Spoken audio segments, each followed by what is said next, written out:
Bonjour à toutes et à tous. Je suis Dr Alessandra Stankou, médecin neurologue au CHU de Poitiers au Centre Sommeil, avec ma collègue Dr Véronique Diaz, qui est primo-pédiatre aussi au CHU de Poitiers. Et donc, à l'occasion de la 20e journée de sommeil qui se passe aujourd'hui, qui coïncide cette année avec la journée internationale de sommeil, on a choisi de vous parler, moi, un petit peu de l'insomnie, de ses comorbidités, et ma collègue va vous parler ensuite du syndrome d'apnée de sommeil chez l'enfant. Voici le plan de ma présentation. Je me suis proposé de vous parler un petit peu de sommeil normal et de ses mécanismes de régulation. Ensuite, de l'insomnie avec quelques éléments de définition de la fréquence et de son mécanisme et également de ses traitements. Ensuite, là, je vais vous parler des comorbidités, c'est-à-dire des maladies associées à l'insomnie. Plus fréquemment, on associe un syndrome d'apnée de sommeil, un syndrome des jambes sans repos, des troubles psychiatriques et ainsi d'autres maladies. Donc, je vais vous parler de tout ça avant de résumer à la fin et de vous donner les conseils pour le traitement et pour la prise en charge. Tout ça, pourquoi? Parce que vous savez que le thème de cette journée de sommeil d'aujourd'hui est bien dormir pour mieux faire face. Oui. Oui. L'importance du sommeil, là, vous savez que le sommeil représente environ un tiers de notre vie en moyenne.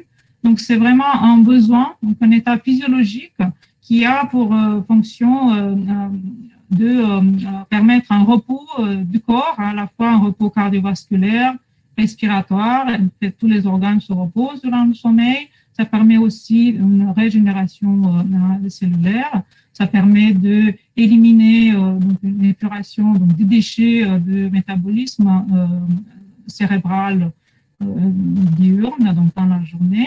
Il y a un rôle important dans l'apprentissage, dans la mémorisation, également dans la régulation des émotions et a pour rôle de renforcer les défenses immunitaires. Donc, globalement, le sommeil est un état physiologique, un processus global qui va permettre de rééquilibrer le corps humain, à la fois du point de vue physiologique, mais aussi du point de vue psychologique. Le sommeil n'est pas un état homogène. Normalement, on a des stades de profondeur de sommeil différentes, avec des caractéristiques différentes. On parle de sommeil lent et de sommeil paradoxal. À la fois, le sommeil lent peut être le sommeil lent léger. Donc, c'est déjà du sommeil, mais on entend ce qui se passe autour. On a des pensées qui peuvent toujours passer par la tête. Et ce stade de sommeil précède le sommeil lent profond. Ce stade de sommeil, et comme le nom le dit, il est profond. Là, à ce moment-là, on n'entend plus ce qui se passe autour. Et ce stade de sommeil est très important parce qu'il permet de récupérer la fatigue physique et la somnolence. Et il a un rôle aussi dans l'apprentissage, dans la mémoire. Et l'autre partie, l'autre catégorie du sommeil s'appelle le sommeil avec les rêves imagés, qu'on appelle aussi sommeil paradoxal, qui a pour but d'équilibrer les émotions. Ces stades de sommeil sont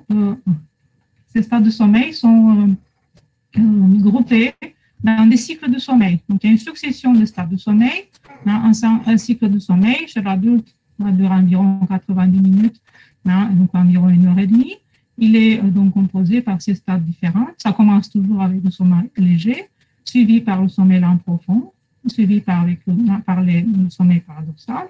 Et au cours de la nuit, on peut donc avoir entre 4 et 6 cycles. Et ces cycles sont séparés par des petits éveils intra-sommeil. Donc, normalement, on a moins de 100% de veille au cours de nuit du sommeil. Et on a environ la moitié du sommeil qui est le sommeil léger. Et il nous reste environ un quart de temps de tout le sommeil qui peut être du sommeil paradoxal et l'autre quart, c'est du sommeil profond. Et il faut savoir aussi que les cycles en début de nuit, les cycles de sommeil de début de nuit contiennent plus de sommeil lent profond, tandis que les cycles de sommeil en fin de nuit contiennent plus de sommeil avec les rêves imagés, donc le sommeil paradoxal. pour parler des mécanismes de régulation du sommeil. Donc, on a, vous savez, deux états différents, l'état de veille, l'état où on est réveillé, on a des activités dans la journée, et l'état de sommeil. Donc, ces deux états, un mécanisme de fonctionnement basé sur le principe de la balance. Donc, le principe de bascule, c'est un état qui va favoriser, qui va inhiber l'autre, donc un état de soit de veille, soit de sommeil, avec des mécanismes de système, au niveau du système neuronal qui sont différents, qui vont faire changer cet état du cerveau de l'état de veille vers l'état de sommeil. Et on a un principaux mécanismes de régulation du sommeil. Un qui s'appelle la pression du sommeil. Qu'est-ce que c'est la pression du sommeil? C'est donc un état cumulatif. Plus on est éveillé dans la journée, plus on va accumuler une pression de sommeil qui va se consommer durant la nuit. Et ceci est reflété par les ondes lentes, donc le sommeil lent profond. Ça explique pourquoi les cycles de sommeil en début de nuit sont plus riches en sommeil profond, et les cycles en fin de nuit sont moins riches en sommeil profond. Un deuxième mécanisme principal de sommeil, c'est le rythme jour-nuit. On appelle aussi le rythme circadien ou un rythme de environ 24 heures. Qu'est-ce que c'est? C'est un rythme qui est contrôlé et régi par une structure anatomique qui s'appelle l'horloge en termes biologiques, une structure anatomique bien précise qui siège dans les noyaux suprachiasmatiques, donc à l'intérieur du cerveau. Et ce processus va permettre d'avoir ce rythme, cette alternance jour-nuit. Cette horloge en termes biologiques est en lien avec la perception de la lumière via un circuit spécial qui arrive donc dans la rétine, donc dans les yeux. Ce signal de lumière est transmis jusqu'à cette horloge en termes biologiques. Et ceci va permettre de synchroniser le fonctionnement de cette horloge en termes biologiques. Donc, il y a un donneur de temps qui est principalement l'alternance jour-nuit. Il y a d'autres donneurs de temps, donc d'autres repères de temps aussi, principalement les horaires de repas réguliers et les rythmes sociaux. Et il faut savoir aussi que la mélatonine, qui est l'hormone qui favorise le sommeil, va commencer à être fabriquée par le cerveau le soir, va augmenter la nuit, et ça reflète le fonctionnement de l'horloge interne biologique. Et la mélatonine est fortement bloquée par la lumière, spécialement par le spectre de lumière bleue. C'est pour ça qu'à l'heure actuelle, on recommande d'éviter les écrans lumineux le soir, minimum 1 heure avant de se coucher, et surtout éviter les écrans lumineux durant la nuit.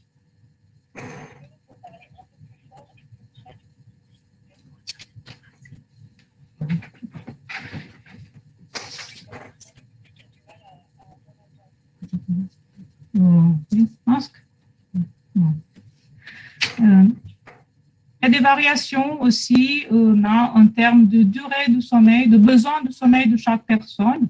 Ainsi, on a dans une population générale une moyenne de 7 à 8 heures de sommeil par nuit.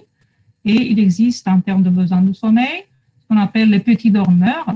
C'est des personnes qui ont besoin de environ 5-6 heures de sommeil par nuit. Après une nuit de 5-6 heures, ils ont fini la nuit de sommeil. Ils sont très en forme et peuvent commencer la journée. Et il y a aussi des longs dormeurs, des gros dormeurs. Et c'est ces personnes qui ont besoin de beaucoup d'heures de sommeil, environ 9 à 10 heures de sommeil par nuit, sans quoi ils n'ont pas fini la nuit de sommeil. En termes de tendance de heures d'endormissement, on a aussi des variations. Il existe des personnes qui sont des couches-tard, les lève-tard, donc qui n'ont absolument pas sommeil avant minuit, 1 heure, voire 2 heures du matin. Et il existe également des profils de personnes qu'on appelle les lève-tôt, donc le couche-tôt, lève-tôt, qui ont sommeil à partir de 8-9 heures le soir. Et donc ça, c'est plutôt les personnes âgées. Donc, il faut savoir quel est le profil de sommeil de chaque personne pour pouvoir adapter le temps passé au lit et le rythme de son sommeil. Donc, pour avoir un bon sommeil, il est nécessaire de respecter quelques règles qu'on appelle les règles d'hygiène de sommeil. avoir un rythme, vous avez vu, c'est très important, puisque c'est un des mécanismes qui régule le sommeil. Donc, se lever tous les matins à la même heure, c'est important. S'exposer à la lumière le matin, privilégier l'activité physique le matin, avoir des repas équilibrés et aux horaires réguliers. Donc, tout ça, ça va permettre de renforcer le mécanisme du rythme de l'horloge interne biologique. Si on a un sommeil, il est recommandé de faire une sieste, mais qu'elle soit courte, de maximum 15 minutes. Comme ça, on ne perturbe pas le mécanisme de pression du sommeil et donc on garde le sommeil aussi pour la nuit. Et après, pour éviter les stimulants au-delà de 15 heures, pour favoriser l'endormissement, donc éviter thé, café, chocolat. Chocolat, c'est aussi un faux ami parce que ça contient des stimulants aussi. Éviter les boissons énergisantes de type soda, boissons sources de vitamine C, et également éviter l'alcool et le tabac le soir. Après, une fois arrivé, c'est important d'avoir un dîner, mais qu'il soit léger, un minimum 2 heures avant de coucher. Il est préférable d'éviter les bains et les douches chaudes le soir, et il est important aussi d'éviter le travail intellectuel avant le sommeil, afin de permettre au cerveau de passer de l'état très actif qu'il a dans la journée, de l'état propice à l'endormissement le soir. Donc, avec ça, il faut également favoriser les activités plus calmes et de relaxation en fin de journée. Également, instaurer un propre rituel d'endormissement. Donc, tout ça, ça va permettre de donner beaucoup de signaux propices à l'endormissement le soir et se coucher seulement quand on a sommeil, parce que ça ne sert pas de se mettre au lit trop tôt, si on n'a pas sommeil, et si ce n'est pas encore l'heure naturelle d'aller au sommeil. Dans la chambre à coucher, il est recommandé d'avoir une température modérée, autour de 18 degrés, une chambre bien aérée, au calme, dans le noir, avec une bonne literie, et éviter d'avoir des écrans lumineux, avoir de télévision, de l'ordinateur, de tablette, de smartphone dans le lit. Il est aussi préférable de ne pas dormir avec un animal domestique, puisqu'ils peuvent avoir un rôle perturbateur. Ils ont parfois un autre rythme de sommeil que nous, et ça peut aussi provoquer parfois des allergies. Et donc ça, en respectant régulièrement tous les jours, week-end inclus, les jours fériés inclus, avec une tolérance d'une heure en week-end, ces règles, ça va permettre d'assurer toutes les conditions pour un sommeil de bonne qualité.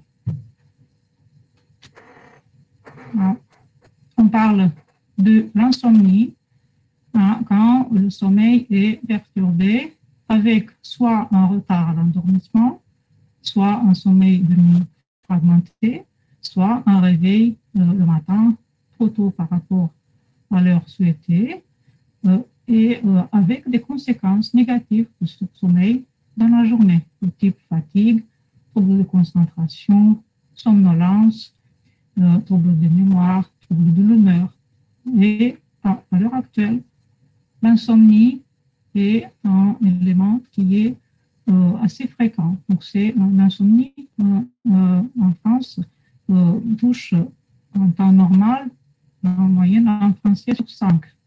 Et ceci a été malheureusement augmenté par la pandémie de Covid qu'on vit à l'heure actuelle. Pourquoi? Parce qu'il y a en plus des autres facteurs qui se rajoutent, voire le stress, voire un manque de repères sociaux, parfois un manque de travail.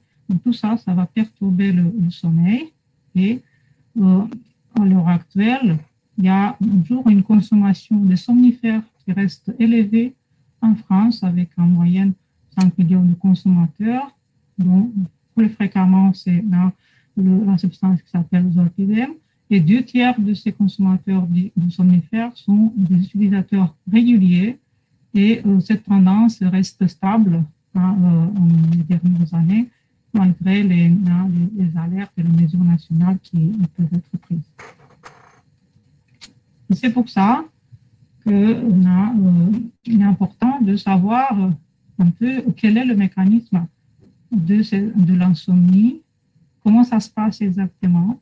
Il faut savoir déjà qu'on parle de l'insomnie seulement quand toutes les conditions propices au sommeil sont réunies. Donc, toutes les règles d'hygiène de sommeil doivent être réunies avant de parler de insomnie. Par exemple, quand il y a un milieu bruyant, on ne peut pas parler d'insomnie si on n'élimine pas cette source d'éveil. Voilà. Pour l'insomnie, il y a toujours, ou souvent, toujours, mais souvent, il y a un terrain. Donc, un terrain, ça veut dire un facteur prédisposant. Donc, un terrain, c'est sur lequel cette insomnie va se développer plus tard. Et on peut parler d'éléments qui constituent ce terrain, comme une prédisposition à un état anxieux, une personnalité de type perfectionniste. Il y a parfois des maladies qui peuvent déclencher, comme une maladie avec des douleurs chroniques, même une dépression. Sur ce terrain, il va venir un facteur déclencheur. Ça peut être souvent un état de stress, peut être aussi un état de maladie chronique, une dépression, et tout ça, ça va provoquer au départ un état du hyper-éveil du cerveau. Ça va provoquer au départ une insomnie qu'on appelle aiguë. C'est la phase initiale de toute maladie. Et donc, pour l'insomnie, ça existe aussi une phase initiale déclencheur de cette maladie. Avec le temps, avec l'expérience, le cerveau va comprendre que le fait de mal dormir la nuit, on va avoir des conséquences négatives dans la journée. Et donc, il va commencer à se faire des soucis par rapport à cet aspect. Il va avoir des préoccupations qui vont devenir importantes vis-à-vis du sommeil et de sa qualité. Et en mettant ça en vue, la personne qui a ce type de problème va probablement développer des comportements pour essayer d'améliorer la qualité de son sommeil. Par exemple, une personne qui a un mauvais sommeil, il va se dire, voilà, je vais me coucher plus tôt en espérant de dormir plus parce que j'ai mal dormi la nuit d'avant. Et donc ça, malheureusement, ça ne va pas améliorer le sommeil. Au contraire, il va avoir l'impression qu'il a du mal à s'endormir encore plus qu'avant, mais c'est seulement parce que il n'a pas l'heure encore de se mettre au lit. Et donc ça va aggraver son insomnie. Il va encore plus se préoccuper par rapport à ça. Il va stresser par rapport à ça. Et le stress va éveiller le cerveau. Il va donc maintenir ce cercle vicieux qui va maintenir l'insomnie en état chronique. Donc ça va devenir une insomnie à long terme. Qu'est-ce que c'est ce cercle vicieux? Ce cercle vicieux est donc constitué par d'abord cette préoccupation importante vis-à-vis du sommeil, qui va à côté de l'état de hypervigilance, donc provoquer une hyperactivation du cerveau, à la fois sur le plan cognitif, les pensées préoccupantes vis-à-vis du sommeil, sur le plan physique, une réponse à un stress, toujours une réaction biologique, avec une accélération des battements du cœur, une accélération de la respiration. Donc, ces réactions biologiques stressantes vont provoquer aussi les hormones de stress qui sont à la fois des hormones, des hormones de stress, c'est des hormones qui provoquent encore plus un éveil, un hyper-éveil. Hyper-éveil qui va aussi amener à développer des croyances, des pensées automatiques, de genre, si je ne dors pas 8 heures, je vais être très fatigué demain. Donc, ce genre de pensées vont encore faire peur au cerveau, vont faire aussi, comme conséquence, adopter un comportement inapproprié, des attitudes qui vont être inappropriées, qui ne vont faire que aggraver l'insomnie, avec des conséquences négatives dans la journée. Ensuite, le cerveau qui se rend compte qu'il a mal dormi et qu'il a des conséquences dans un sommeil de mauvaise qualité, il va encore se préoccuper par rapport à ça. Et puis, voilà le cercle vicieux qui va fonctionner toute seule avec tous ces éléments qui le constituent. Donc, la base de traitement à l'heure actuelle, comme vous avez bien compris. Oui, la base de traitement de l'insomnie chronique, comme vous l'avez bien compris, ce n'est pas les somnifères, puisque les somnifères ne vont pas permettre de sortir de ce cercle vicieux qui constitue l'insomnie à l'état chronique, qui la maintient à l'état chronique. Et la base de traitement de l'insomnie chronique à l'heure actuelle, et on dirait que les thérapies cognitives comportementales pour l'insomnie chronique. Qu'est-ce que c'est? C'est des techniques qui s'apparentent à une psychothérapie, qui ont donc deux aspects, qui associent deux aspects. D'abord, sur le versant cognitif, c'est-à-dire les pensées, les cognitions. Ceci implique déjà des connaissances sur le sommeil, connaître déjà les règles d'hygiène de sommeil, et le mécanisme de sommeil normal et de l'insomnie, et implique aussi des techniques de relaxation le soir, parce que c'est important de essayer de déactiver le cerveau, de diminuer l'état de hyper-éveil qui contribue à l'apparition de l'insomnie chronique, et aussi un travail sur les pensées qui peuvent être parfois inadaptées par rapport au sommeil, et pour trouver les alternatives plus fonctionnelles qui vont permettre d'améliorer la qualité de sommeil et de sortir de ce cercle vicieux. Sur le versant comportemental, il y a deux techniques principales. Une qui consiste à limiter les horaires de coucher et de lever, donc limiter les horaires, le temps passé au lit, ça s'appelle la restriction du temps au lit, et ceci a pour but de renforcer les mécanismes naturels de régulation du sommeil. Et l'autre élément de ce versant comportemental consiste à renforcer l'association lit-sommeil avec la règle principale: si on ne dort pas, on ne reste pas au lit. Sinon, avec le temps, le cerveau va tirer la fausse conclusion que le lit est un endroit où on ne dort pas. Donc, c'est important de renforcer l'association lit-sommeil. Les techniques de relaxation ont pour but de favoriser un lâcher-prise qui est important et qui permettra donc, au cerveau de passer de l'état très actif, très réveillé, à l'état propice à l'endormissement, sans quoi le cerveau va avoir tendance à rester alerte, en alerte, à vouloir savoir à tout moment ce qui se passe autour, et ceci est favorisé aussi par le stress qui ne fait que renforcer cet état de hyper-éveil du cerveau. À l'heure actuelle, ces thérapies cognitives comportementales pour l'insomnie chronique peuvent se réaliser de plusieurs façons, soit par des psychologues spécialisés avec des séances individuelles, soit par des groupes de psychologues par des sites internet spécialisés, soit par des programmes en groupe. Et les études montrent une efficacité qui est équivalente entre les diverses modalités de passation de ce traitement à la condition d'avoir une assiduité et en participation à tous les éléments de ce programme. Et donc, vous voyez, la place des traitements pharmacologiques dans l'insomnie reste très limitée.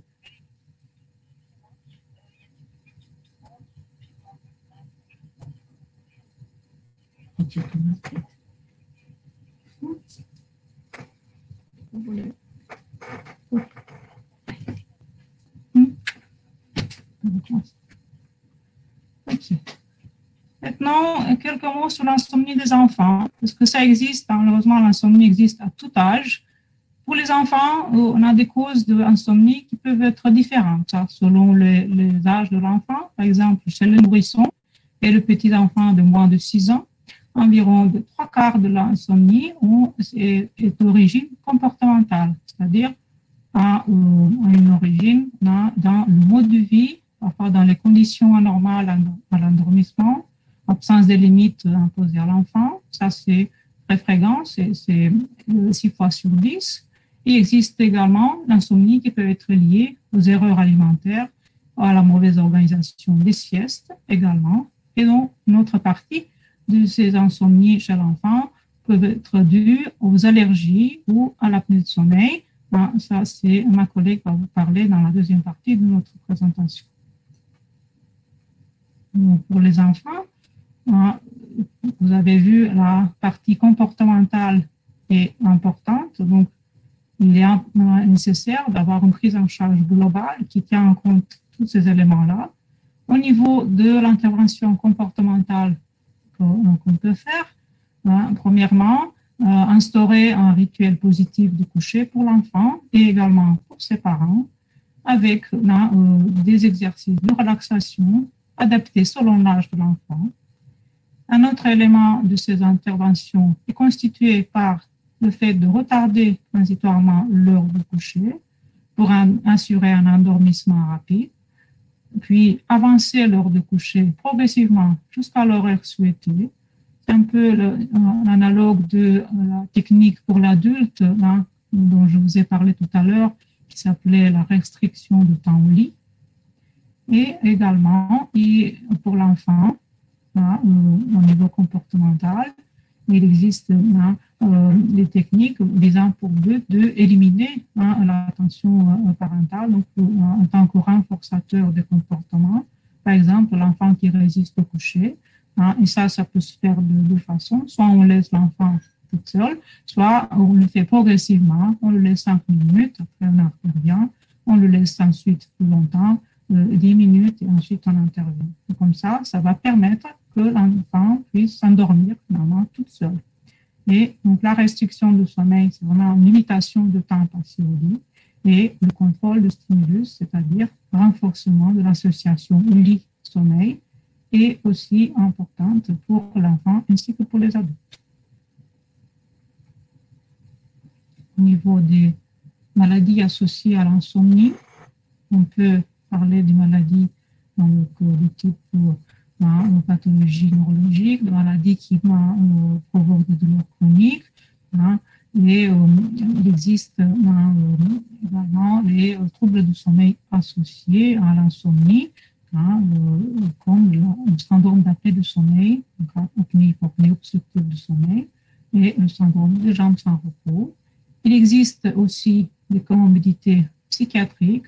Plus fréquemment, il s'agit de l'anxiété et d'une dépression, et également de l'insomnie qui peut être associée à l'usage des médicaments comme les hypnotiques ou des substances comme l'alcool ou des drogues. Le syndrome d'apnée du sommeil ou apnée-hypopnée du sommeil, c'est quoi? Il est constitué par des événements respiratoires qui vont provoquer une diminution, voire un arrêt total du flux de la respiratoire au niveau des voies aériennes supérieures. On parle d'arrêt respiratoire qui s'appelle l'apnée, ou de diminution importante du débit respiratoire qui s'appelle hypopnée. Hypo, ça veut dire moins, donc une diminution du débit de l'air. Les deux, les apnées et les hypopnées, sont des éléments qui sont similaires en termes d'effet sur le corps, dans le sens où on peut provoquer souvent une baisse de l'oxygène dans le sang et ou un éveil de quelques secondes. Donc, si ces événements respiratoires sont très fréquents au cours de la nuit, ils peuvent aussi fragmenter le sommeil de façon très importante, donc rendre le sommeil moins réparateur, provoquer des éveils de la nuit. Donc, les éveils de la nuit, on les a aussi dans le cadre de l'insomnie. Et à l'heure actuelle, les études montrent que le syndrome d'apnée du sommeil a associé un tiers de cas avec l'insomnie. Le mécanisme du syndrome d'apnée du sommeil se passe principalement au niveau des voies aériennes supérieures, où durant le sommeil, il existe entre autres un relâchement des muscles au niveau des voies aériennes supérieures. Quand vous voyez dans le dessin de cette planche, il y a l'air qui passe normalement sans encombre jusqu'au poumon. Après, avec le relâchement des tissus, ça peut vibrer au passage de l'air, ça c'est le gonflement.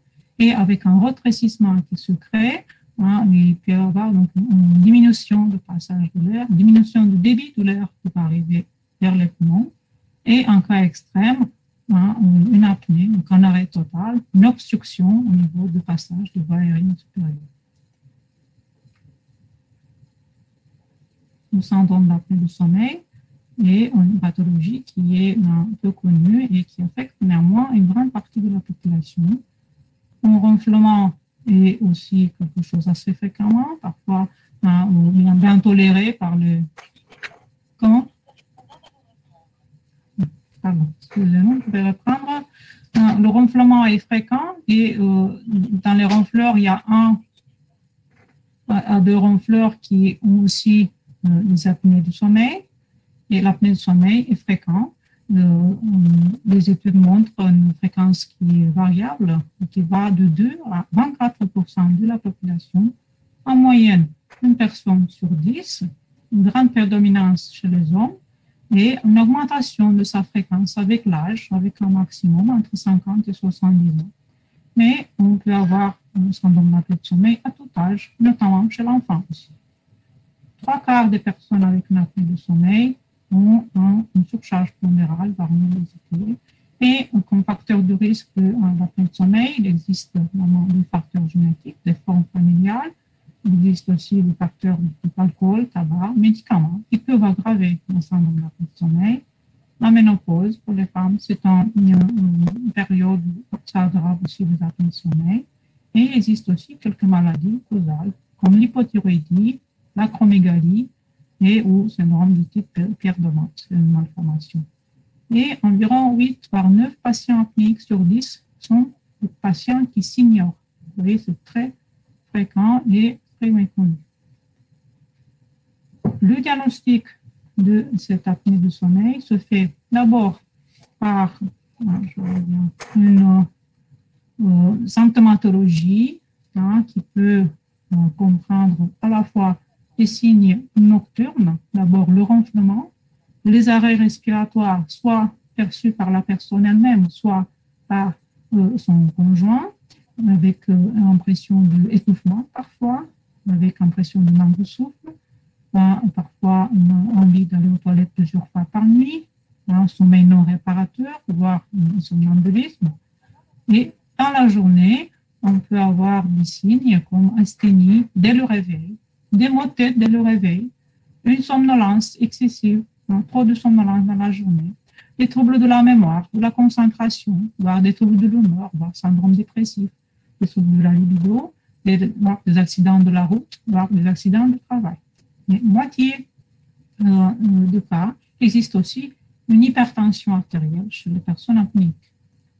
Donc, on disait, après une suspicion clinique, donc les symptômes évocateurs d'apnée de sommeil, il faut confirmer cette suspicion par des examens complémentaires. Le bilan se fait par un enregistrement d'une nuit de sommeil, soit avec des capteurs seulement au niveau des paramètres respiratoires, le débit de l'air au niveau du nez et de la bouche, les mouvements respiratoires thoraciques abdominales, une saturation en oxygène, ce qui consiste à avoir un diagnostic par examen qui s'appelle polygraphie ventilatoire, donc il va enregistrer les paramètres respiratoires, et en cas d'examen plus complexe, on rajoute également des capteurs pour enregistrer les stades de sommeil avec des électrodes sur la tête, avec également des mouvements des jambes, voire une vidéo. Et dans ce cas, l'examen s'appelle polysomnographie.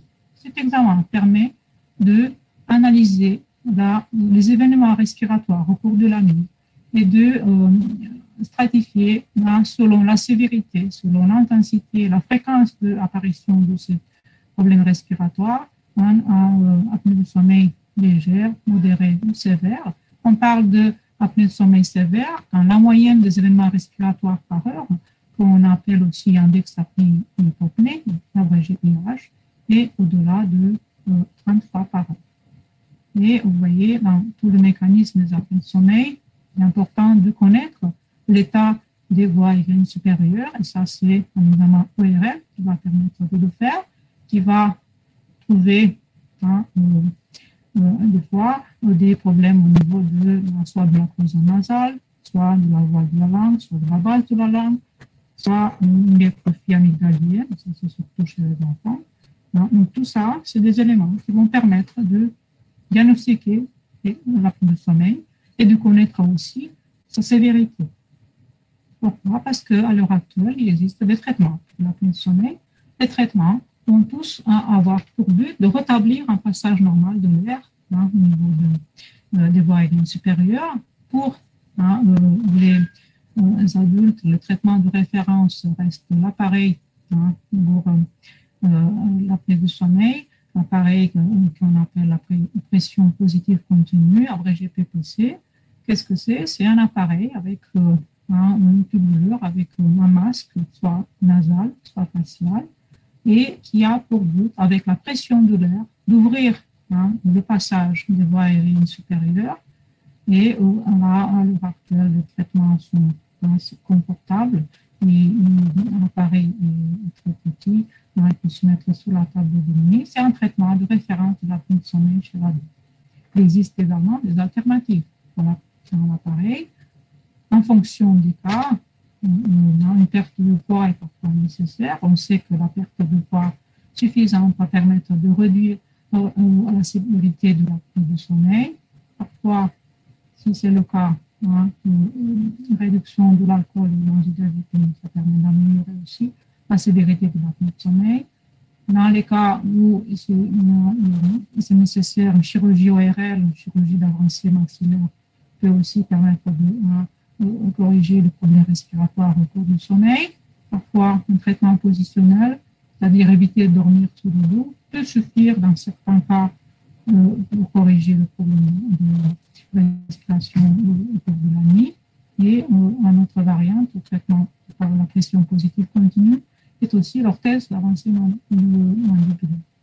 Pour les enfants, ma collègue va vous parler dans la deuxième partie de la présentation. La première ligne de traitement n'est pas l'appareil, seulement sur certains cas. La première ligne de traitement est plutôt l'intervention au niveau RL, si c'est le cas pour traiter une hypertrophie nasalienne, voire une duodénienne, un bilan orthodontique et myothérapie orofaciale fonctionnelle, et aussi la perte de poids selon le cas. Un petit mot sur la femme enceinte, sur laquelle on peut aussi avoir un syndrome d'apnée du sommeil, à suspecter d'abord s'il existe de ronflement.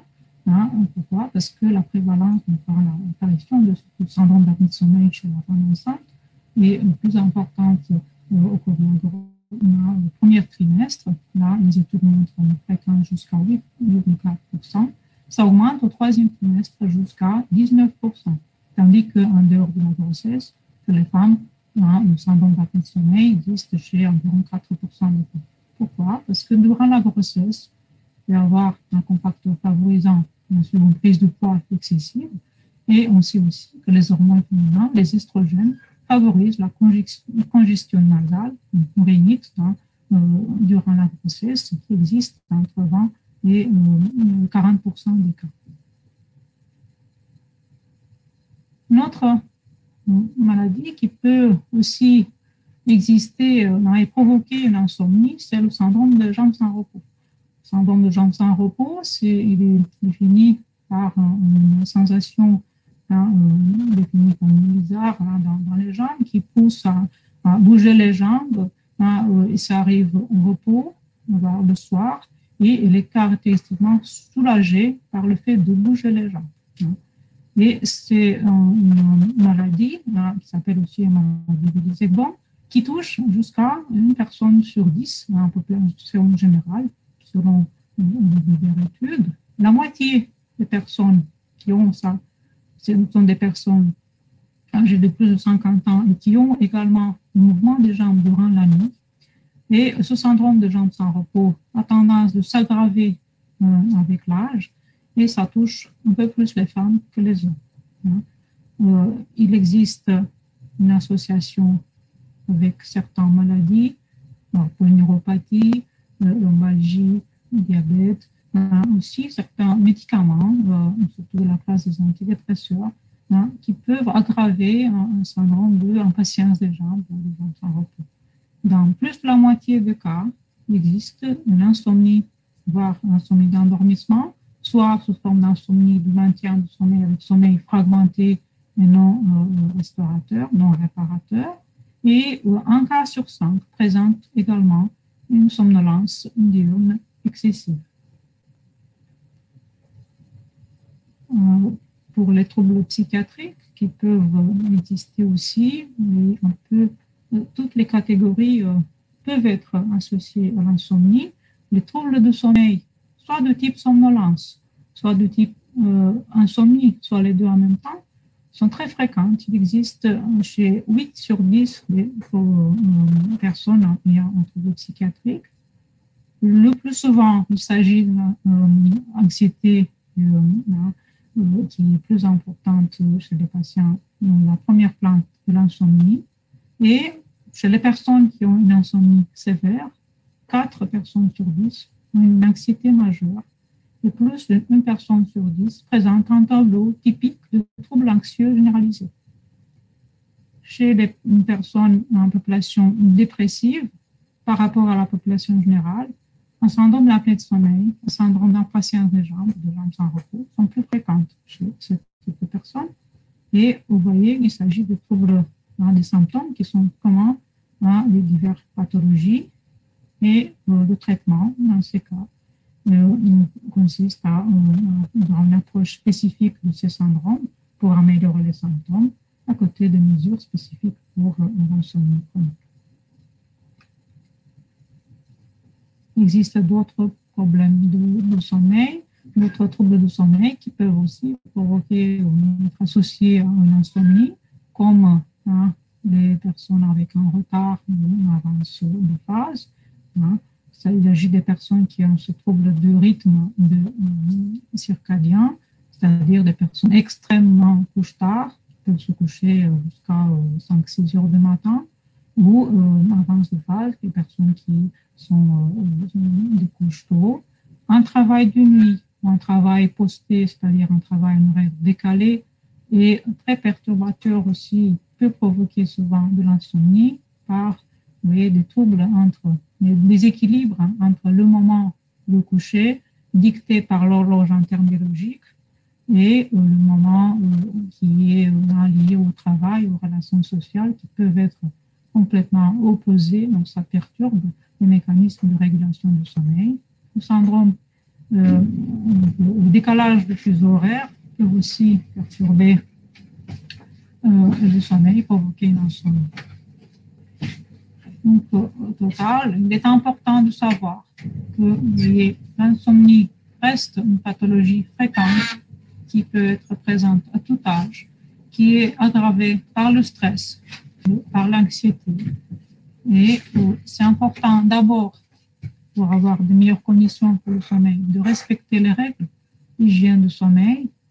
Et c'est important d'éviter les écrans lumineux le soir, à tout âge.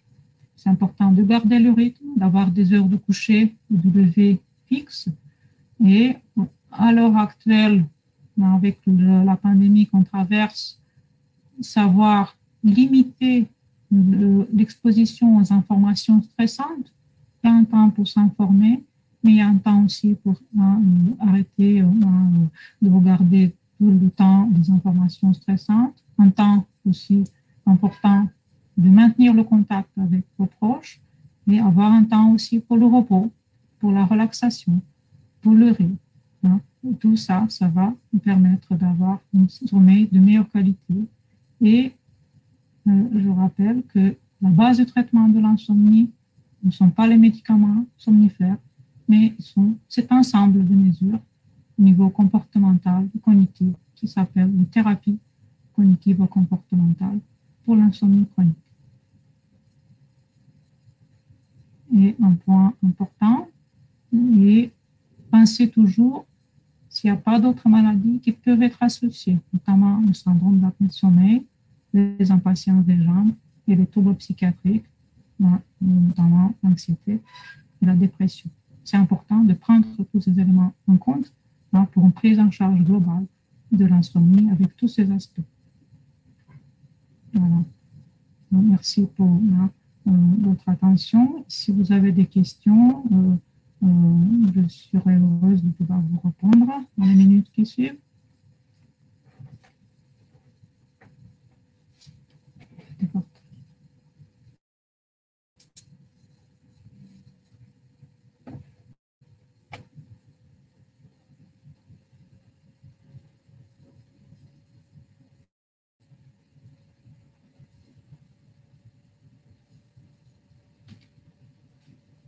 Mm.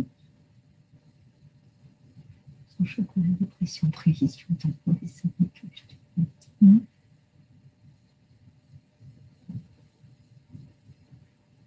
Je vois une question sur le chocolat. Quelqu'un qui a peur que sans chocolat, il va tomber en dépression et donc il va avoir un sommeil de mauvaise qualité à cause de ça. Donc, je peux le répondre. On n'interdit pas le chocolat, et surtout que non, il est recommandé de l'éviter le soir. Voilà. Une autre question. Là,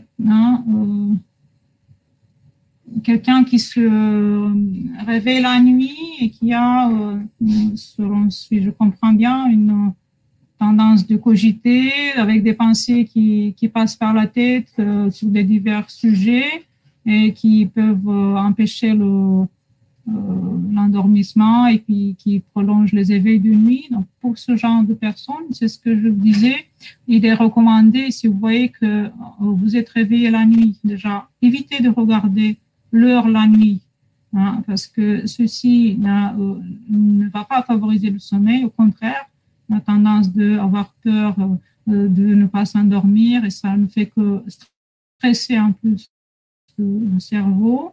Et quand vous voyez que l'endormissement est long à venir, il vaut mieux, dans ce cas, sortir du lit, aller dans une autre pièce, faire une activité calme, voire monotone, voire ennuyeuse. Il y en a qui lisent en encyclopédie, par exemple, donc des choses qui vont permettre à la fois de distraire le cerveau au lieu qu'il se concentre sur des cogitations sur le quotidien, cogitations qui vont faire augmenter l'état de réveil du cerveau et vont permettre donc de préparer mieux l'entrée dans l'autre cycle de sommeil qui va normalement suivre. Et en même temps, ça permet aussi de garder l'association lit-sommeil active.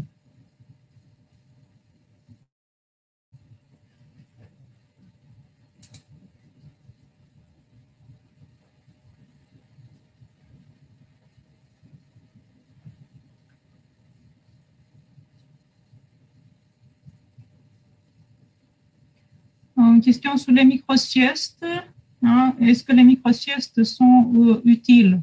Oui, c'est ce que je vous disais dans les règles de sommeil. Il est recommandé, si vous avez besoin, si vous avez une somnolence, surtout si ça arrive en début d'après-midi, où c'est normal d'avoir un petit moment de somnolence, il est recommandé de faire des siestes courtes, voire une micro-sieste. Hein, ça permettra donc d'avoir un temps de sommeil pour récupérer cette somnolence et en même temps, et le temps de sommeil vont rester court et le temps de sommeil principal reste le sommeil de nuit. Tandis que les siestes longues, si vous dormez environ 1 heure et demie, voire plus lors d'une telle sieste, ce temps de sommeil lors de la sieste risque de devenir un temps de sommeil en moins durant la nuit qui va suivre.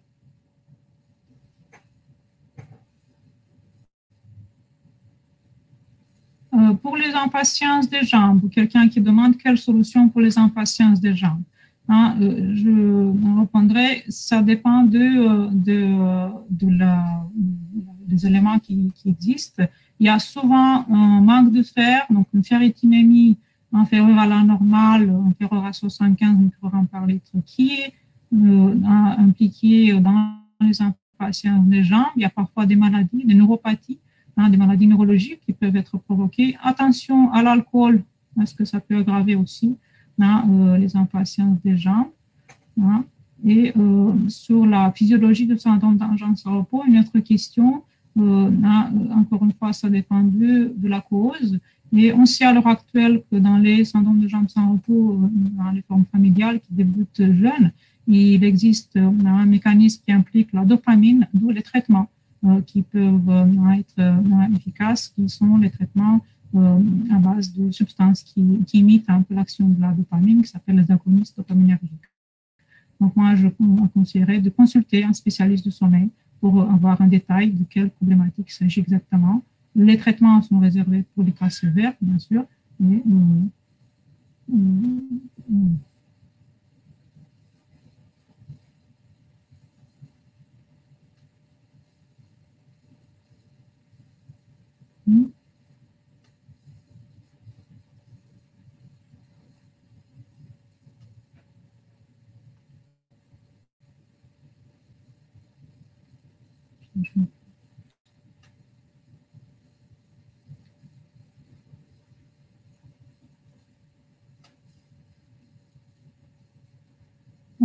question pour un enfant qui n'arrive pas à s'endormir seul.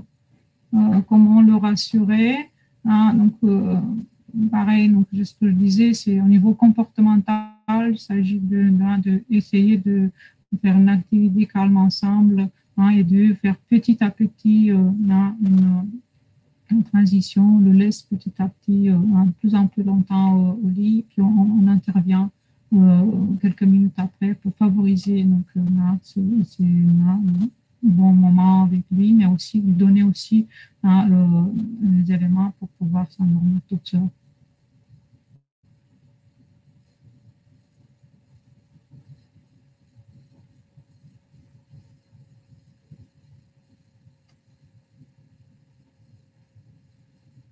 Une question sur le sommeil de sieste. Est-ce que si on fait seulement du sommeil léger en journée lors de la sieste, est-ce que nous allons récupérer? Oui, parce que c'est déjà un stade de sommeil, hein, c'est ce que vous disiez, ça permet déjà de récupérer une partie de la somnolence. La seule exception à la recommandation sieste courte est bien sûr le travail de nuit, où là, il est recommandé, après un travail de nuit, d'avoir une sieste pour récupérer ce de sommeil durant la nuit. Hein, on était réveillé en train de travailler. Et donc là, il est recommandé de faire une sieste et avoir un temps de sommeil, soit une seule partie, soit deux parties, un temps principal de sommeil de 5 heures et encore un temps de environ 1 heure et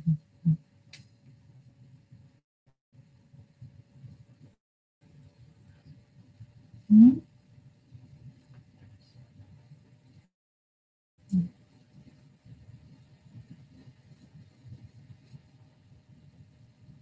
Une question pour finir, quelqu'un qui demande sur la situation actuelle de Covid et sur l'anxiété nocturne.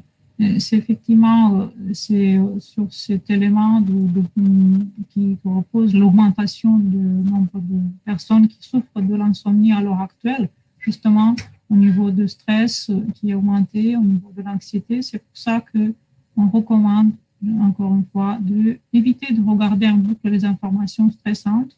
Il y a un temps pour l'information, mais il y a aussi un temps pour le repos, un temps pour partager avec les proches, un temps pour se détendre et surtout n'oubliez pas, même si vous ne travaillez pas, de garder, si vous pouvez, le même rythme, le même horaire de coucher, de réveil, une activité physique régulière plutôt le matin, d'éviter le soir et éviter les écrans lumineux le soir et surtout éviter durant la nuit les écrans lumineux. On va peut-être passer maintenant à la deuxième partie. Donc, moi, je vais retirer mon masque. Donc,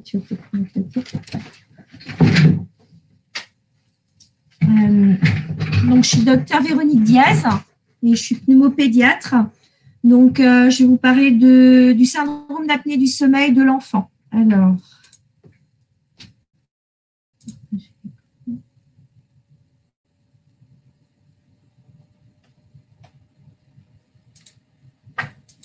ça ne marche pas.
Oui, allô Véronique? Oui. Oui. Ben, j'arrive pas à partager l'écran encore un coup.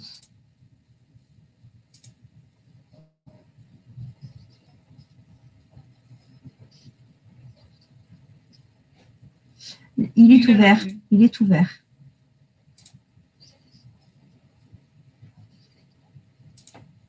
La flèche, en fait, elle est en bas, la flèche. Oui. Partager l'écran, c'est ce que je fais. Et il me fait... vous devez autoriser le partage d'écran. Encore un coup. Donc là, j'ai été dans le cadenas, mais le cadenas... ouais, mais là, j'ai pas accès à débloquer. Il y a marqué qu'il est bloqué temporairement, le passage d'écran. Et donc là, ce que j'avais fait, c'est que j'avais éteint ça. Peut-être que ça va marcher. Ah, voilà. Désactiver, autoriser.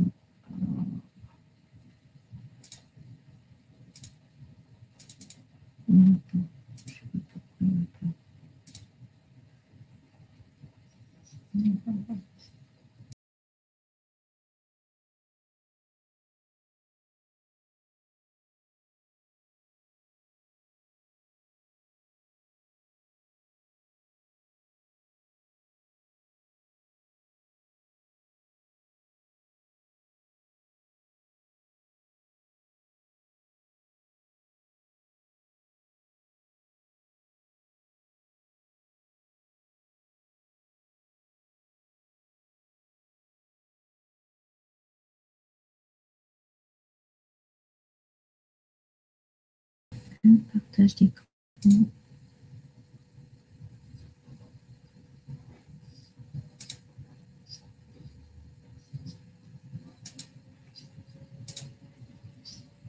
Bah ouais, ça bloque alors que j'ai réussi. Et donc quand je fais sur permission, je ne sais pas comment ça marche. Sécurité. Détail.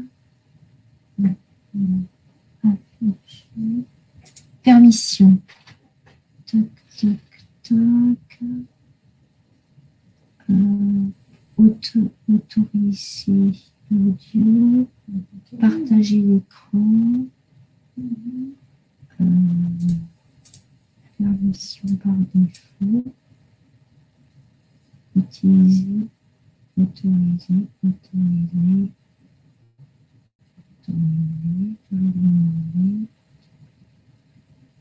Ok. Voilà, normalement ça devrait marcher. Ah bah et normalement ça devrait partager.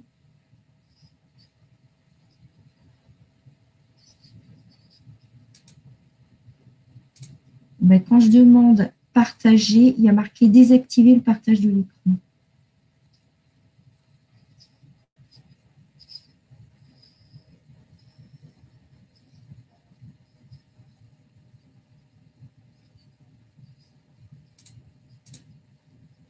Non, il y a marqué, il me propose que désactiver le partage d'écran comme si c'était déjà enclenché.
ou pas dans le fond.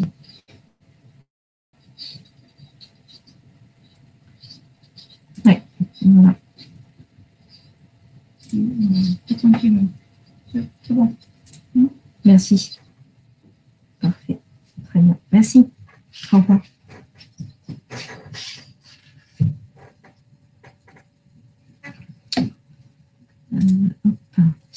Bien, excusez-moi pour ces petits inconvénients techniques. Donc, je suis donc pédiatre et je vais vous parler du syndrome d'apnée du sommeil de l'enfant. Donc, je m'appelle Dr Véronique Diaz et je suis physiologiste et pneumopédiatre. Alors, le syndrome d'apnée du sommeil de l'enfant, c'est quelque chose qui est finalement pas si rare que ça. Parmi les enfants, on sait qu'il y en a 8 à 10% qui ronflent. Mais le ronflement seul n'est pas une pathologie suffisante pour gêner, mais ça peut s'accompagner d'un syndrome d'apnée du sommeil. Entre l'âge de 2 ans et 18 ans, à peu près 2% des enfants ont un syndrome d'apnée du sommeil. Et cette fréquence est variable avec l'âge. C'est-à-dire qu'à l'âge de 5 ans, on a à peu près 6,5% des enfants qui ont un syndrome d'apnée du sommeil. À l'âge de 7 ans, c'est 4,5. Puis à l'âge de 9 ans, c'est 1,3. Donc, vous voyez, ça diminue un petit peu avec l'âge. Il y a des facteurs de risque. Les facteurs de risque, c'est premièrement les familles dans lesquelles il y a déjà des syndromes d'apnée du sommeil chez les parents, les grands-parents, voilà, la fratrie. Quand il y a déjà un syndrome d'apnée du sommeil dans la famille, le risque est multiplié par 3 à 4. On a également un risque accru quand l'enfant a un terrain atopique. Atopique, ça veut dire allergique au sens large. Hein. Ça peut être la rhinite allergique, ça peut être l'asthme, l'eczéma, voilà. Le risque est également majoré lorsque l'enfant subit un tabagisme passif et lorsque l'enfant est ancien prématuré ou bien si l'enfant est obèse. Quels sont les mécanismes de syndrome d'apnée du sommeil? Eh bien, lorsqu'on respire, pendant l'inspiration, les muscles inspiratoires vont tirer sur la cage thoracique pour faire rentrer de l'air. Et ça va générer une pression négative qui va se transmettre dans toutes les voies aériennes. Et cette pression négative va avoir tendance à rapprocher les berges des conduits aériens, notamment quand ils sont en dehors du thorax. Et donc, au niveau des voies aériennes supérieures, eh bien, ça va rétrécir le calibre du pharynx et des voies aériennes supérieures. Normalement, on a des muscles qui maintiennent ce calibre ouvert, mais quand on dort, ces muscles sont moins performants. Et donc, à cause de ça, eh bien, on va avoir des variations de calibre accrues pendant le sommeil.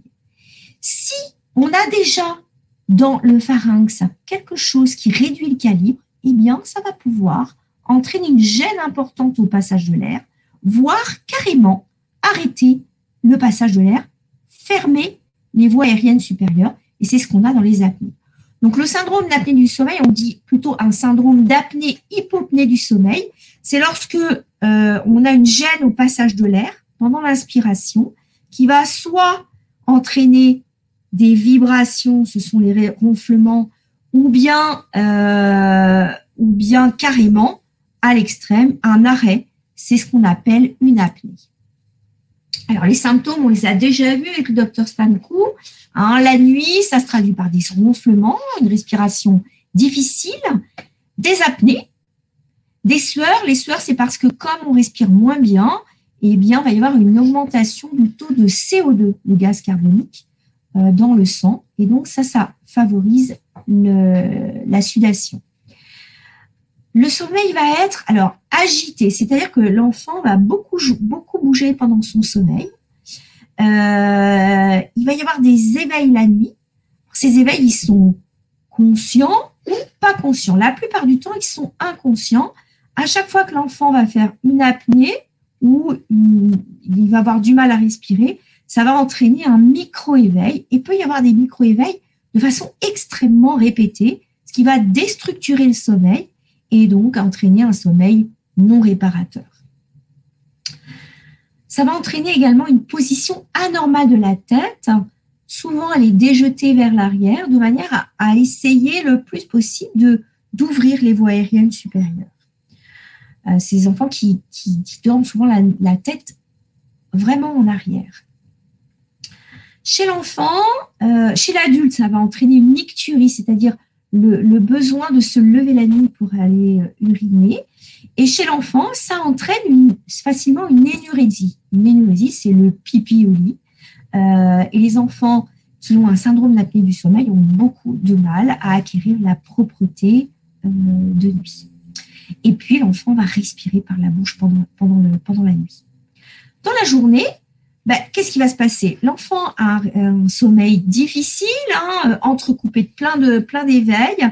Eh bien, son réveil, il va être difficile parce que il n'a pas bien dormi. Donc, il va être grognon au réveil, difficile à réveiller. Il peut se plaindre d'avoir mal à la tête parce que on sait que l'augmentation du taux de CO2 peut donner mal à la tête, des céphalées matinales.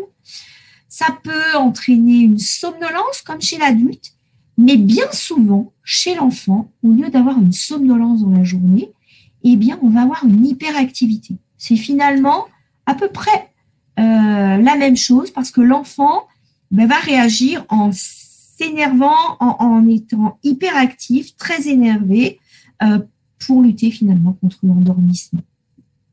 Donc, ce sont des enfants qui sont difficiles, qu'on a du mal à tenir sur une chaise, qui vont être hyper agités, hyper actifs, parfois avec des troubles du comportement. Et ces troubles du comportement traduisent le mal-être de l'enfant, le fait qu'il a mal dormi, il est pas bien. Et puis, ça peut générer également des syndromes anxieux chez l'enfant, des syndromes dépressifs qui se traduisent par des troubles du comportement. L'enfant, son boulot dans la vie, c'est d'apprendre. Et tous les jours, il apprend plein de trucs à l'école, en dehors de l'école. Eh bien, ces enfants qui n'ont pas bien dormi, ils vont avoir du mal à se concentrer, à mémoriser, ils vont avoir des difficultés scolaires qui vont les gêner énormément dans leur quotidien. Ils vont parfois être somnolents et parfois tristes. Alors, quelles sont les causes de ce syndrome d'apnée du sommeil? Chez l'enfant, il y a une grande particularité, notamment chez les petits. Ce sont les amygdales et les végétations. On va avoir une obstruction des voies aériennes. Vous voyez là, cet enfant qui ouvre la bouche, regardez ses amygdales, elles bouchent complètement la gorge. D'accord? Bon, on a les amygdales, et puis derrière, quelque chose qu'on ne voit pas, on a également les végétations. Eh bien, ces amygdales et ces végétations, ce sont des formations qui contiennent des cellules inflammatoires qui permettent de lutter contre les infections. Et en cas d'infection des voies aériennes supérieures, les petits rhumes, les petites infections de l'hiver, ça gonfle. Bon. Et puis souvent, ça gonfle de façon modérée, puis ça redégonfle derrière et ça ne pose pas de problème. Mais parfois, ça reste gonflé. Et l'augmentation de volume des amygdales et des végétations peut gêner énormément le passage de l'air. Et vous imaginez bien que cet enfant, s'il s'endort, eh bien, si les muscles du pharynx qui maintiennent quand même le pharynx ouvert dans la journée se relâchent, eh bien, cet enfant, il va ronfler, il va avoir beaucoup de mal à respirer. Donc, le syndrome d'apnée du sommeil, chez le tout petit, eh bien, c'est très souvent la cause numéro 1. Et c'est celle qu'on va s'attacher à rechercher en tout premier, parce que finalement, de résoudre ce problème-là, souvent, ça peut résoudre complètement le problème. Donc, cause numéro 1, ORL. Ce premier groupe d'enfants, donc, on va en parler de façon plus prolongée tout à l'heure. Il y a d'autres causes de gonflement et de syndrome d'apnée du sommeil chez l'enfant. Il y a l'obésité infantile, l'obésité de l'enfant, qui prend une place de plus en plus importante. C'est devenu un problème de santé publique chez l'enfant. Et comme chez l'adulte, l'obésité s'accompagne d'un ronflement parce que la graisse que vous voyez un petit peu partout là, il y en a aussi dans la paroi les voies aériennes, ça va réduire le calibre du pharynx et donc, de la même façon, ça va favoriser le ronflement et le syndrome d'apnée du sommeil. Et puis là, sur le bas de la page, eh bien, il y a un troisième groupe d'enfants qui vont avoir des syndromes d'apnée du sommeil. Ce sont les enfants avec des syndromes malformatifs, les enfants qui ont des trisomies 21, ronflent souvent. Pourquoi? Parce qu'ils ont une langue qui est souvent hypertrophiée et qui, elle aussi, va bloquer le passage de l'air. Les enfants qui ont des malformations, tout à l'heure, on a parlé du syndrome de Pierre-Robin. Vous voyez, cet enfant, le menton est complètement en recul. Eh bien, cet enfant, il va avoir un hypodéveloppement des voies aériennes supérieures et donc un calibre très petit. La fente labio-palatine va également s'accompagner d'anomalies du pharynx qui entraînent des syndromes d'apnée du sommeil. Et puis, tout ce qui est maladies neuromusculaires, les myopathies, vont également pouvoir s'accompagner de syndrome d'apnée du sommeil.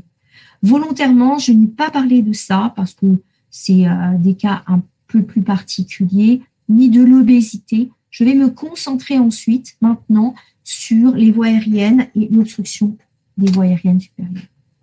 Alors, comment est-ce qu'on fait le diagnostic de syndrome d'apnée du sommeil? Quand il y a une suspicion avec des signes cliniques, un enfant qui ronfle, qui a du mal à respirer, les parents ont entendu des apnées, les parents entendent l'enfant ronfler de leur chambre, l'enfant a du mal à se réveiller, il est hyperactif, il a du mal à l'école, il est grognon le matin, des fois il a mal à la tête, il fait pipi au lit. Voilà, il y a tout un tas de symptômes qui peuvent ne pas forcément être tous là présents chez chaque enfant. Eh bien, on va pouvoir faire le diagnostic à l'aide des mêmes outils que chez l'adulte. Une polysomnographie, on enregistre le sommeil de l'enfant avec un électroencéphalogramme, on va enregistrer sa respiration et puis on va enregistrer son CO2. Et on va regarder si le CO2 augmente pendant la nuit. Chez l'enfant, on est très exigeant. On considère que si l'enfant a plus d'1 événement respiratoire par heure de sommeil, ça peut être une hypopnée, une diminution de l'amplitude de sa respiration, ou une apnée par heure. Ça s'accompagne avec des diminutions de l'oxygénation, ça se traduit par une chute de la saturation. Ça s'accompagne aussi d'éveil. Eh bien, un événement par heure, c'est déjà anormal. Entre 1 et 5 événements par heure, on dit que c'est léger. À partir de 5 événements par heure, c'est modéré. Et au-delà de 10 par heure, c'est sévère. Pour vous donner une comparaison, chez l'adulte, on commence à trouver que c'est anormal à 5. Et on passe à modéré à 15 par heure. Donc, vous voyez, on est beaucoup plus exigeant chez l'enfant. Donc, il y a des codages qui sont très spécifiques à l'enfant quand on fait ces enregistrements. Quelles sont les conséquences? Les conséquences, je vous dis, l'enfant, son boulot, c'est d'apprendre. Regardez cet enfant, il est à l'école, il est épuisé, il est en train de s'endormir sur sa table d'école. On voit, regardez, là, lui, il est tout cerné. Ces enfants sont fatigués. Et puis, ça va se traduire par des enfants, je vous ai dit, qui ont du mal à se concentrer, ils vont avoir la tête un peu en l'air, ils vont avoir du mal à mémoriser, ils ont du mal à retenir ce qu'on leur dit à l'école, ils ont du mal à apprendre les leçons qu'ils doivent apprendre. Ça va également induire des troubles du comportement, je vous l'ai dit, des enfants qui sont coléreux, surtout en fin de journée, qui sont anxieux, qui peuvent être un peu dépressifs, qui peuvent être hyper agités, avec des parents qui finissent par craquer complètement. Regardez cet enfant, vous voyez, il a un faciès un petit peu particulier, il a la tête assez allongée et il a, regardez, la bouche ouverte avec la langue en bas. Eh bien ça, c'est un faciès qui est spécifique du syndrome d'apnée du sommeil chez l'enfant. Parce que ces enfants, ils ont l'habitude de respirer par la bouche. Je vous ai dit, la cause numéro 1, c'est les amygdales et les végétations. Donc, l'air ne passe pas bien par la bouche, donc par le nez, excusez-moi. l'air ne passe pas bien par le nez, donc il respire toujours la bouche ouverte. Et ça, c'est pas normal de respirer par la bouche ouverte tout le temps. Et ils respirent la bouche ouverte et ils ont la langue qui reste en bas. Or, la langue, eh bien, son boulot, ça doit être de se plaquer au palais et de pousser sur les arcades dentaires pour permettre d'augmenter la croissance de la face, la croissance maxillaire, et ça entraîne ça permet de faire croître également les voies aériennes supérieures. Donc cet enfant, il a un syndrome d'apnée du sommeil, sa langue est en bas, elle ne va pas aider la croissance maxillaire, ni la croissance des voies aériennes supérieures, et là, on va rentrer dans un problème chronique. Pourquoi est-ce que j'ai mis la photo de cet enfant qui mange et qui est manifestement obèse? Eh bien, c'est parce que le syndrome d'apnée du sommeil va entraîner une augmentation de l'appétit. Les enfants vont avoir un appétit décuplé. Pourquoi? Eh bien, parce que quand on fait des apnées du sommeil, on va libérer une hormone qui augmente l'appétit et le besoin de manger. Et donc, il va y avoir un comportement compulsif qui peut s'installer avec la nourriture, avec des enfants qui se mettent à manger énormément. Plus ils mangent, plus ils grossissent. Plus ils grossissent, plus ils ronflent. Plus ils ronflent, plus ils font des apnées du sommeil. Plus ils ont fait des apnées du sommeil, plus ils mangent. Et donc, on rentre dans un cercle vicieux. Et puis, la dernière chose, c'est que, comme chez l'adulte, eh bien, ça va avoir des conséquences sur la tension, sur le syndrome métabolique, le diabète, etc. Ça peut commencer à cet âge-là. Enfin, j'ai mis ici une courbe de croissance. Pourquoi j'ai mis cette courbe de croissance? Eh bien, parce que la croissance chez l'enfant, l'hormone de croissance, c'est une hormone qui est principalement libérée pendant le sommeil de l'enfant. Du coup, si l'enfant ne dort pas bien, eh bien, il va y avoir un défaut de production de l'hormone de croissance. Et ce sont des enfants qui vont grandir moins bien. Donc, ils vont avoir un défaut de croissance. Donc, vous voyez que les conséquences sont majeures chez les enfants. Alors voilà, ça c'est un médecin qui était né au Canada, qui a exercé principalement aux États-Unis et qui alors il n'a pas travaillé que là-dessus, il a travaillé sur beaucoup de choses. C'était le docteur William Osler et il écrit, vous voyez, c'est pas d'aujourd'hui, c'est 1892. Il dit les enfants. Oula, qu'est-ce qui se passe?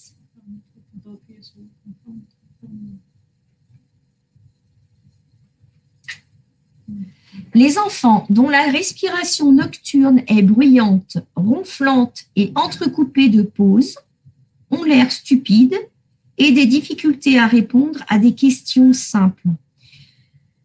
En fait, il résume le fait que les enfants qui ont un syndrome d'apnée du sommeil ont des difficultés d'apprentissage et de concentration et des difficultés scolaires. Et c'est exactement ce que je viens de vous dire.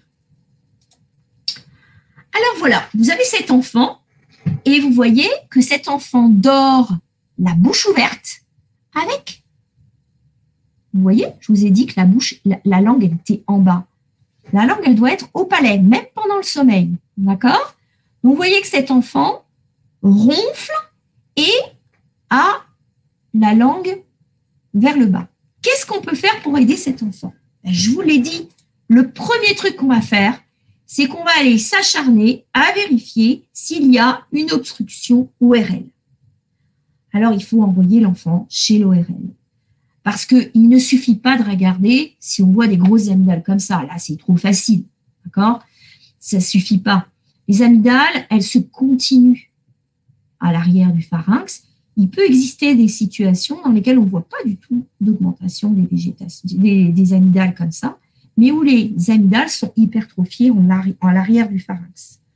Deuxième chose, je vous l'ai dit, il y a aussi les végétations. Les végétations, on ne les voit pas quand on regarde à l'œil comme ça. Donc, il va falloir regarder avec une petite fibroscopie si, oui ou non, il y a une augmentation du calibre des végétations. Si les amygdales ou les végétations gênent le passage de l'air, eh bien, il va falloir recourir à la chirurgie. Et donc, on va réduire le calibre des amygdales ou retirer les végétations, ou bien les deux, de manière à libérer le passage pour l'air. Alors, pendant longtemps, on a dit, il y a beaucoup de gens qui disent, mais est-ce que c'est pas embêtant de retirer ces structures qui contiennent des cellules inflammatoires, qui luttent contre les infections? En fait, non. Quand on retire les amygdales ou les végétations, on n'a pas de conséquences infectieuses derrière. En revanche, on ne va pas le faire sans se poser de questions. Les végétations, on peut se permettre de les retirer lorsqu'elles gênent sans faire d'examen particulier. Les amygdales, avant l'âge de 3 ans et chez les enfants qui font moins de 15 kilos, il est impératif de faire un enregistrement polysomnographique parce que il y a quand même des risques à toutes ces interventions et surtout les interventions sur les amygdales, il y a des risques hémorragiques et donc les ORL exigent maintenant qu'on fasse un enregistrement polysomnographique pour vérifier qu'il y a bien un syndrome d'apnée du sommeil avant de les retirer. Une fois que c'est retiré, eh bien, la plupart du temps, on a une amélioration spectaculaire des symptômes. Et chez plein d'enfants, ça passe comme ça. Mais, il peut rester au décours d'une chirurgie comme ça, un syndrome d'apnée du sommeil. Souvent, il est moins sévère, mais il peut persister. Et pourquoi est-ce qu'il peut persister?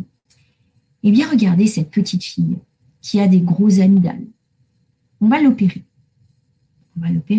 Mais elle, depuis qu'elle est toute petite avec ses grosses amygdales, eh bien, elle a pris l'habitude de dormir et d'être éveillée également avec la bouche ouverte et de respirer toujours avec la bouche ouverte. Alors, c'est une habitude. Elle respire avec la bouche ouverte, avec la langue qui est vers le bas. Et ça, eh bien, ça va poser un problème. Pourquoi? Eh bien, parce que la langue, vous voyez ici, vous avez le schéma de la langue avec le palais et puis les voies aériennes. Eh bien, qu'est-ce qui va se passer? La langue, normalement, elle doit pousser vers le haut contre le palais. Et ça va entraîner une augmentation de la taille du palais et une augmentation de la taille des voies aériennes supérieures. Et c'est comme ça que la face va grandir et que les voies aériennes supérieures vont grandir. Qu'est-ce qui se passe si cette langue n'est pas au palais? Eh bien, vous voyez, le palais ne va pas grandir, il va garder une forme, on dit qu'elle est ogivale, d'accord? Le palais est un petit peu creux comme ça, et les voies aériennes supérieures ne vont pas grandir correctement. Ce qui va faire que finalement, on va avoir des ronflements, des difficultés respiratoires, et on va chroniciser ce problème-là. Donc finalement, cette petite fille qui avait au départ juste des amygdales, à qui on va retirer les amygdales, eh bien, le problème va persister si on ne s'occupe pas de sa langue. Regardez, la langue est trop basse, le palais ne grandit pas, les narines sont trop étroites. Du coup, puisque les narines sont étroites, l'enfant va respirer par la bouche, donc la langue va rester en bas. Et le palais ne va pas grandir, etc. Vous voyez, on est dans un cercle vicieux. Et puis, la croissance de la bouche est freinée. La croissance de la mandibule est freinée. Du coup, le carrefour des voies aériennes est obstrué par la langue. L'enfant penche la tête en arrière. Je vous ai dit tout à l'heure que les enfants qui avaient un syndrome d'apnée du sommeil, souvent, ils dorment avec la tête, vous voyez, penché en arrière. Le menton est tiré vers l'arrière. Ça va diminuer la croissance de la mandibule, etc. Vous voyez cet enfant, comme tout à l'heure, eh bien, il a une face allongée. Vous voyez. Donc, il va falloir résoudre ce problème. Le problème lingual. Alors, ici, j'ai mis en aparté une photo d'un frein de la langue. Le frein de la langue, vous voyez, c'est cette espèce de petite structure là qui peut relier la langue au plancher buccal et ça empêche complètement la langue d'aller au palais. Donc ça, il faut le couper, le frein de la langue, hein, parce que tant qu'on n'aura pas coupé le frein de la langue, l'enfant ne pourra jamais mettre la langue au palais. Et puis, chez cette petite fille, vous voyez, qui a la langue en bas, qui respire par la bouche, eh bien, qu'est-ce qu'il va falloir faire? Il va falloir faire une rééducation. Il existe des kinésithérapeutes spécialisés, bien formés à ça, qui vont rééduquer la langue, lui donner un tonus. Tout à l'heure, je vous ai dit, les enfants qui ont une trisomie 21, ils ont une grosse langue, et cette langue, elle est très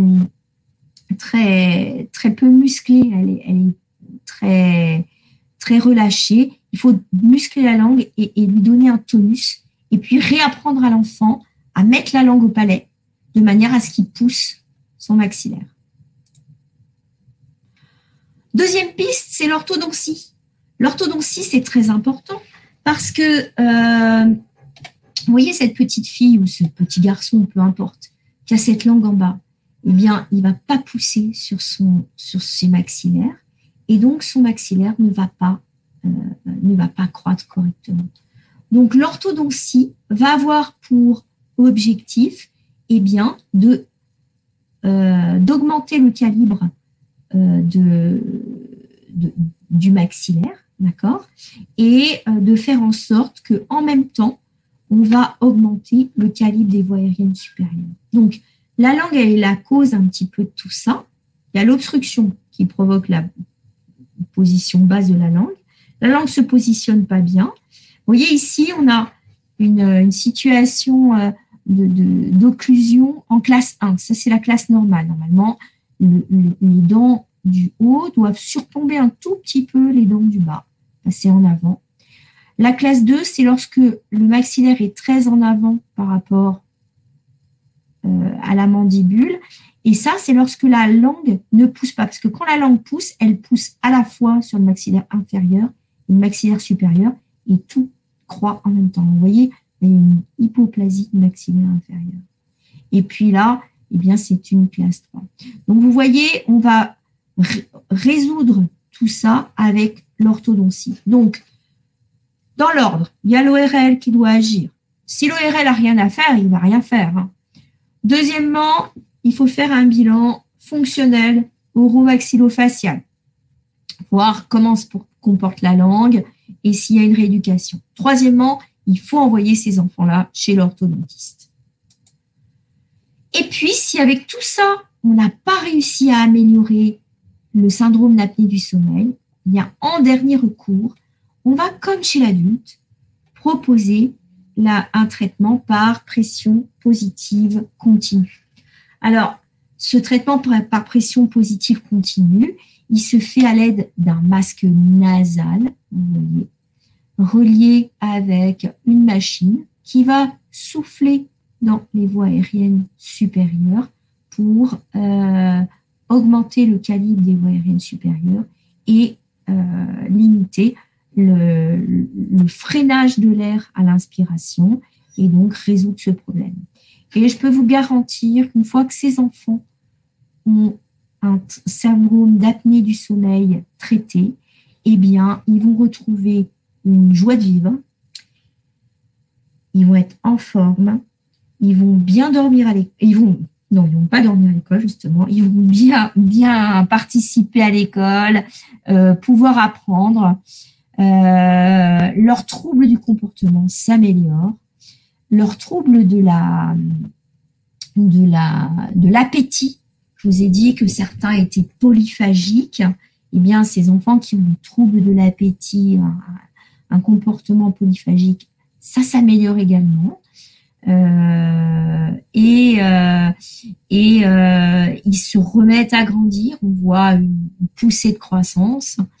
Voilà, c'est les enfants qui revivent.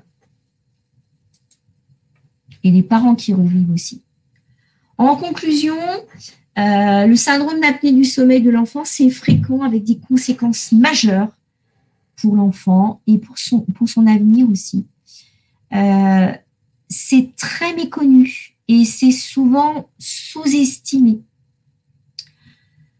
Il est très important de le dépister et lorsqu'on dépiste ce syndrome d'apnée du sommeil de l'enfant, il faut que la prise en charge après soit faite en milieu spécialisé et de façon multidisciplinaire. Vous voyez, j'ai insisté sur le rôle de chacun, l'ORL, le kiné, l'orthodontiste. Tout le monde doit être là. Et puis, eh bien, une fois qu'on a résolu le problème, ça va lui permettre à cet enfant de grandir, d'apprendre, de s'épanouir, de corriger. Ça va permettre aussi de corriger les anomalies maxillofaciales, de prévenir les conséquences métaboliques et cardiovasculaires du syndrome d'apnée du sommeil qui, de toute façon, arriveront un jour. Et puis, de prévenir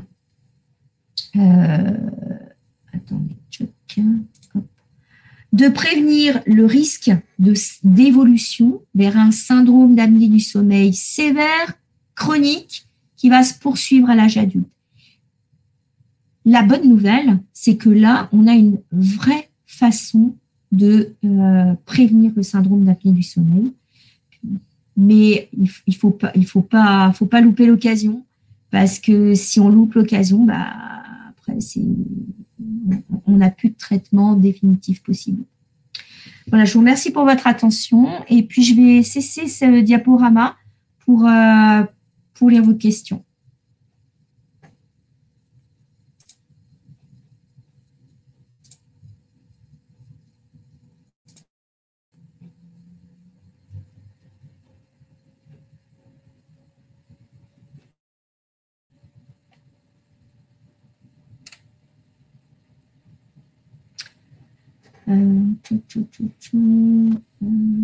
Voilà. Alors, je lis vos questions. Est-ce que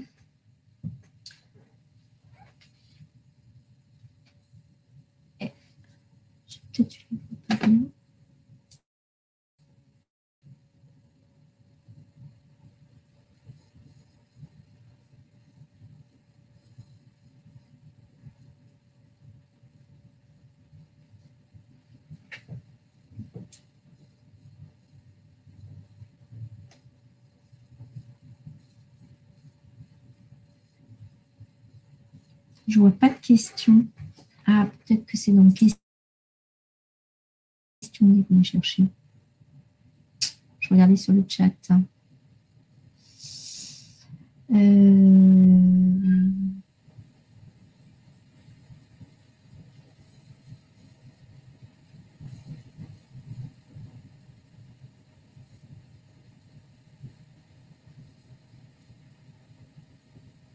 Je suis en train de regarder les questions.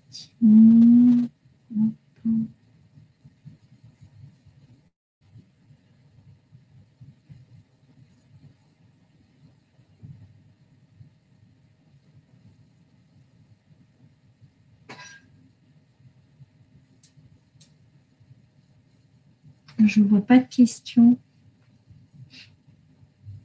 Je reviens sur le chat peut-être.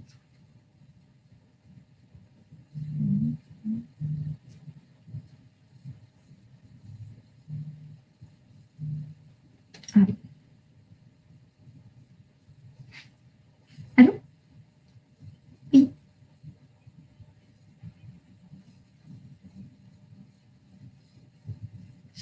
Alors, une question sur la rééducation de la langue, est-ce qu'elle a un intérêt aussi pour les adultes?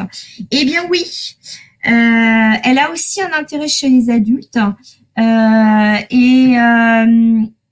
Alors moi, je m'occupe pas du tout de ça, mais je sais que les kinésithérapeutes qui s'occupent de la rééducation oromaxillofaciale s'occupent aussi des adultes.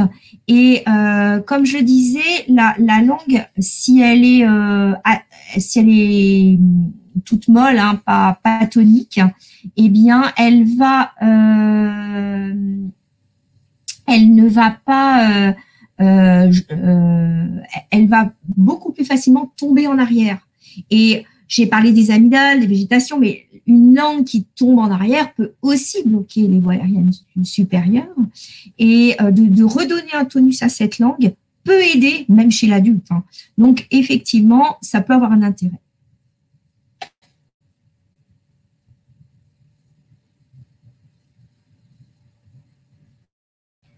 Alors, je vais des questions. Tac, tac, tac.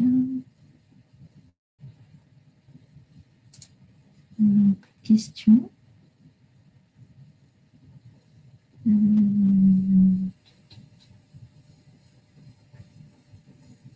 Je vois pas de questions. Je suis désolée. Mais peut-être qu'il n'y en a pas.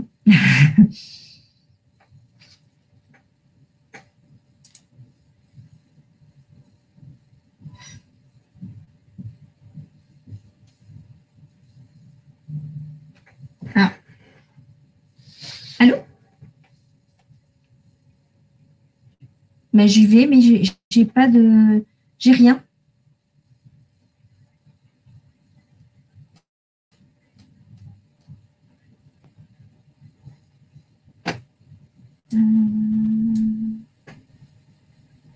Ah, mais c'est parce que je regarde dans l'autre sens. Ah ben, moi, j'en ai qu'une. Je regardais dans le mauvais sens. Ouais, je regardais vers le bas. Et c'est vers le haut qu'il faut regarder. Je trouve. D'accord. Très bien. Alors, est-ce que l'enfant pourra à un certain âge ne plus utiliser son masque nasal? C'est tout à fait possible. Parce que le fait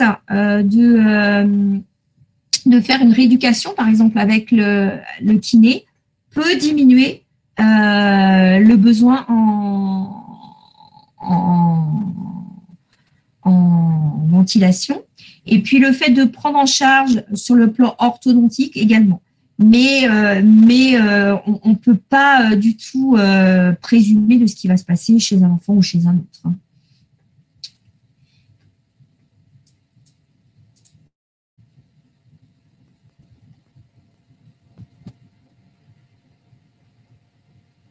Alors, ce qu'il faut savoir, c'est que le masque nasal, si on ne va pas plus facilement on a un masque nasal chez l'enfant, c'est parce que ça a quand même des conséquences, hein.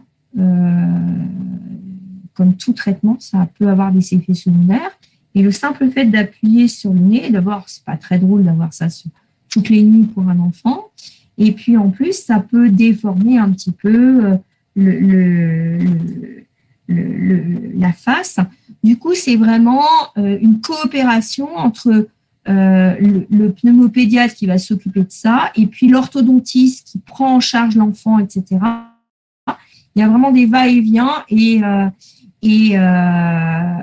c'est important.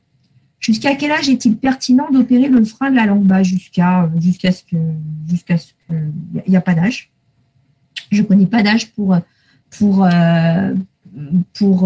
dire si oui ou non c'est pertinent d'opérer le frein de la langue. Je ne connais pas d'âge pour ça. Voilà.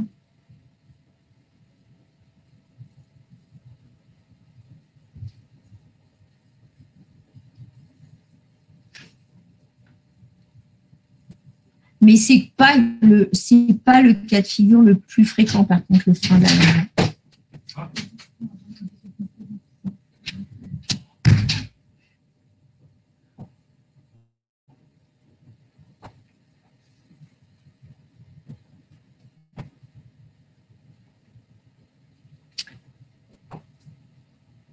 Pour les kinés, c'est difficile de trouver des kinés pour faire des rééducations oro-maxillofaciales, linguales. Alors, ils voient aussi la posture de l'enfant, la façon dont il respire. C'est très, très complet, hein, la kiné, les rééducations.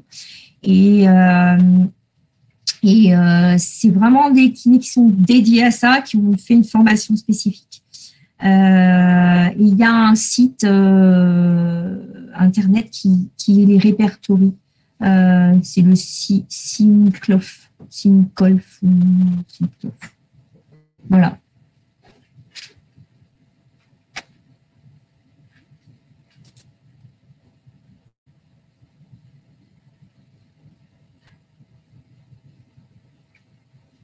Comment détecter si son enfant est concerné?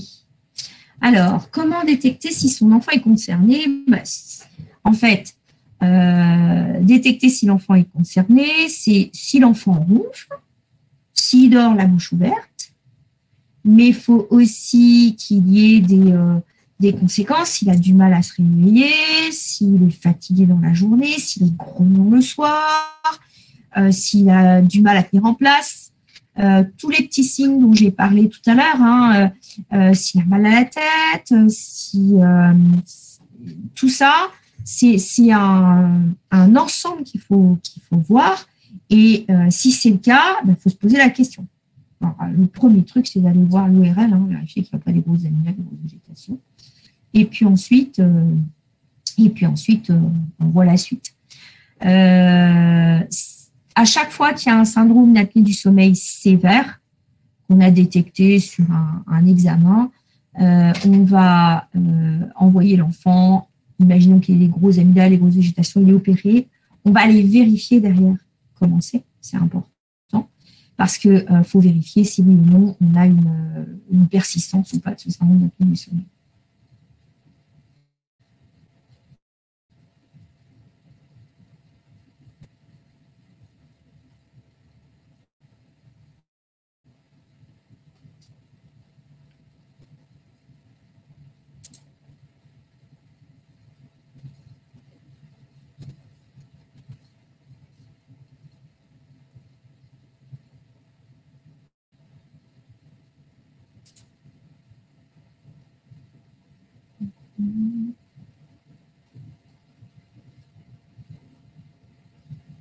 Mais je ne vois pas d'autres questions.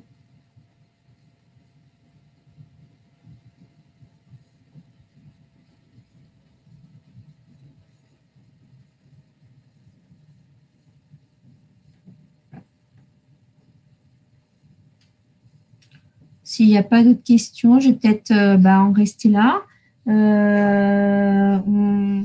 On était content de pouvoir vous apporter un petit peu ces éclaircissements sur les pathologies du sommeil, de l'adulte, puis de l'enfant. Je vous remercie pour votre écoute et puis je vous souhaite une bonne après-midi. Au revoir.